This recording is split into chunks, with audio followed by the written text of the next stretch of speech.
来看来自屏东的艺术家陈文弼，对2021年开始有进行向百个艺术家致敬的挑战。伊计共用10天的时间完成100个艺术家的雕像的创作，要来表达对这个艺术家的敬意。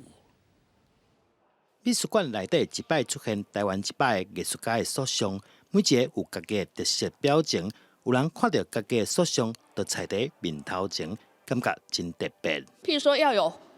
祝福福气，他会把我鼻子修成圆满一点，那眼睛弄成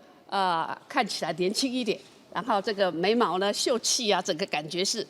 她是女性里面的一个资优者，我是觉得是这样，所以我很喜欢。艺术家陈文弼走遍全台湾，拜访超过100个艺术家，透过深度访问，了解大家的创作过程，参生活了后，用10年的时间进行计划，希望为台湾艺术精神留下历史记录。跟艺术家在面对面沟通的那一个部分，其实是有一部分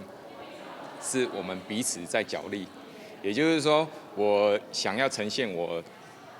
对艺术家的感觉，那艺术家他有自己对于他自己的感觉。雕塑的过程跟艺术家进行访谈，这一个